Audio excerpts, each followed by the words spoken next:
I actually called him and advocated for him to take marijuana off the banned substance list. I just felt like it was becoming a thing around the country, around the world, that it was, the stigma behind it wasn't as negative as it was before.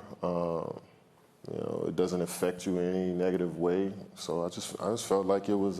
And what did Adam tell you when you said this to him? He agreed. What did you tell Adam? How did you persuade him? Well, he smelled it when I walked in. So I didn't really have to say much. You know what I'm saying? He kind of understood where this was going. And then, I mean, it's the NBA, man. Everybody is like, I hate to be.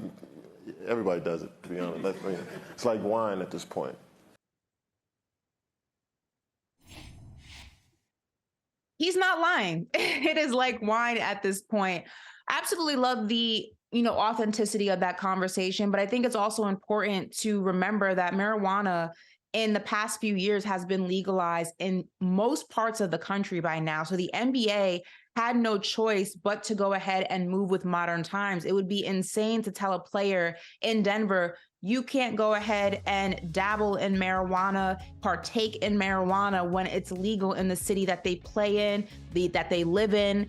And I think it's also important to remember that, opioids and man-made medicines and pills and things that are used to mask pain, things that are used to make sure these players are in the best condition possible to go out and perform.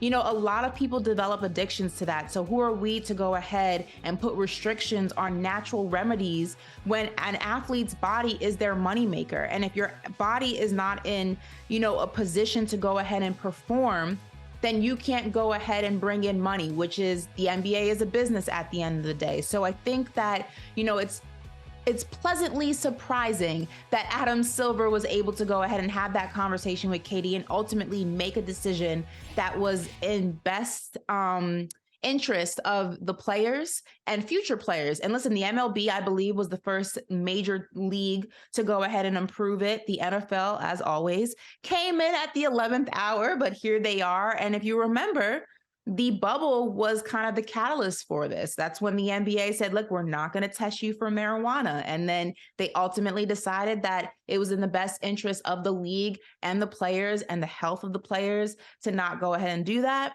Obviously, people like Steven Jackson, Matt Barnes, were some of the pioneers in that, but it took a little bit longer for that to go ahead and happen. So shout out to Katie and Adam Silver for having that honest conversation. But before we move and close out the show, we got to talk about Messi-mania in Miami. It has only begun because the GOAT, Messi himself, 2 goals in under 25 minutes. If you aren't a believer in Messi, if you aren't a believer in what he means to the sport of soccer, if you aren't a believer in how monumental this is for the MLS, you better start turning on a TV or flying down to Miami, because let me go ahead and put this into perspective for you guys. Right now, the MLS is halfway through its season. Inter Miami is last. So listen, Messi came in halfway through the season, fresh off his own off season. But if this is just a tidbit of what is about to happen when Messi gets a full season in the 305, this is about to be the greatest show on earth. This is so exciting, right in my backyard. I haven't had a chance to go see him yet, but I am going to. For all of you, Messi is washed. Messi, this is the end of his career. Why would he come to America? They're going to get the worst version of Messi. I don't know what show you guys have been watching. I don't know what games you guys have been watching, but Messi-mania in Miami is very real. And listen, Messi fans, I get it. I'm a Messi fan too. Let's not leave the game when Messi subs out. It's not good for morale. It's not good for team support. It makes the other guys feel bad. Buy your ticket, see Messi, but stay for the whole game. Just let's play nice. Nobody likes a game leaver. I just made that up, but nobody likes that. Hey, thank you for watching Brother from Another. If you haven't hit that subscribe button, go ahead and do that now. Don't forget, you can catch us 3 to 4 weekdays on PeacockTV.com and on Sirius XM Channel 85.